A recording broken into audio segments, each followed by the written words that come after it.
Marami na tayo napasikat. Bumalik na si Sir Harry Jong sa Kirin Art School.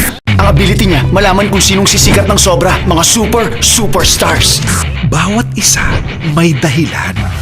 May kani-kanyang galing, iisa lang ang layunin. Thank you, girls. Pero, hindi makakapasok ang isa sa inyo.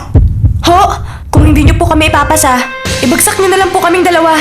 Kung ibabagsak niyo siya, wala akong pakialam. Ang pumasa sa inyo ay hindi ikaw, Kelly, kundi ikaw, Angeli. Bawat isa, iba't iba ang pinanggalingan. May nakita ako sa kanila na alam kong magiging dahilan ng pagsikat nila. Sa likod ng kanyang powerful dance moves ay isang lihim na pagkatao. Inuutosan kitang umalis ng Korea. Nakakahiya ang ginagawa ninyo dahil ikinahihiya yung anak niyo sa labas. Kilalanin si Gino. Gusto ko mag-perform. Hinahangaan ng karamihan. Sa likod ng kanyang husay ay isang dalagang palaban sa buhay. Kailangan ko makapasok sa art school dahil ipambabahid ko yun sa utang ko. Kilalanin si Kelly. Gusto ko maging superstar.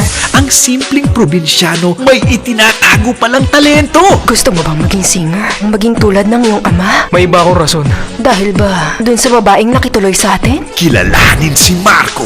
Hindi lahat ng gustong sumikat ay nagiging sikat. Yung mga tulad lang ni Kelly ang bagay sa ganun. Hindi siya nakapasa sa audition namin! Anak niyo ang nakapasok! Yung hindi niyo inaasahang pumasa! Kilalanin si Angeli. Kahit naiiba, hindi siya mapipigilan pagdating sa pagkanta. Gusto ko pong pumayat. Determinado po talaga ako. Kilalanin si Jello.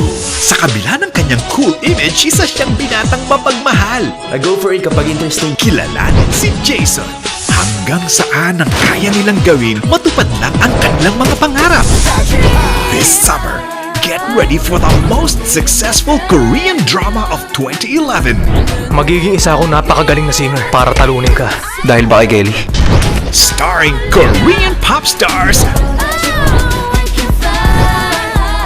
Nakaka-excite. Sino kaya mananalo?